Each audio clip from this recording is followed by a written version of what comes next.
Alright, here we are, day 2. Exciting. The easy part was done.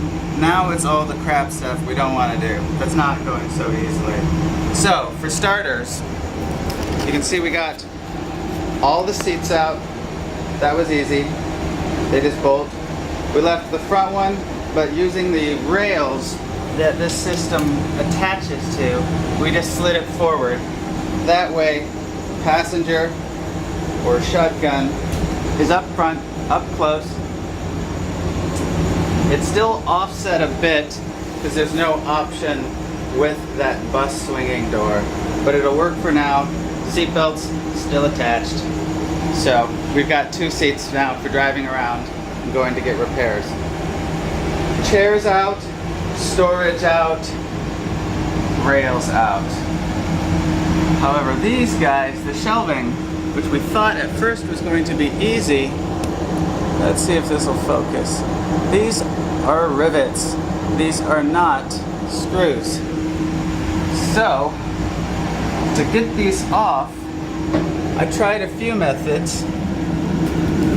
First method we tried, see if it'll focus, was just to drill out the core. It's not going to focus real well. Drilling out the core did nothing. As you can see on this one that I snapped, up there, inside, there's another bolt that it's threaded into. So drilling out the core did nothing. So, using this guy as a test, I said, well, let's use a larger drill and remove the entire head. And that equally did nothing. You can see on the rail next to it, the rail will fly out and it's still completely attached there, even though there's flex everywhere else.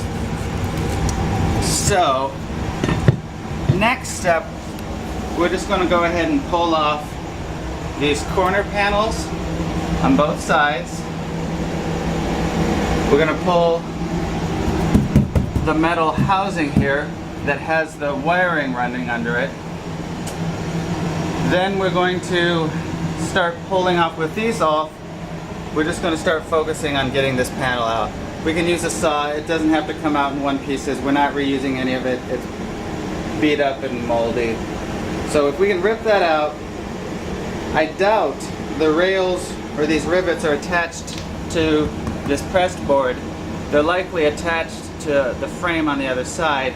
But if we can pull it out, cut it out, hopefully it'll give us access to the bolts on the inside, and then we can use a metal cutting blade and get in and remove them. So, get this thing gutted, get all of this pressed board out, ceiling, walls, rear, and then up here, there's this padded, squishy gray foam that's got press board on the inside, and up here where the seam is where the leak is occurring. So that press board was pretty rotten, so we decided to get rid of that, and go ahead, and this whole front panel, I think it's got enough water damage that the whole thing needs to be replaced anyways. Wherever there's metal, the steel is fine. It's just going to need to be sanded down to remove the rust and recoated to protect it. But at this point, since we need so much storage, I think we're better off. I have plenty of headroom when driving right here. We'd be better off extending some storage above the driver's cabin. So in here, extend it out and have this big open area, again, for our big puffies, sleeping bags, things that we don't want compressed, that take up a lot of space. Because even with a large bed behind the seat, even with a large bed going out and all that storage underneath, and skis up top, we own a lot of climbing equipment.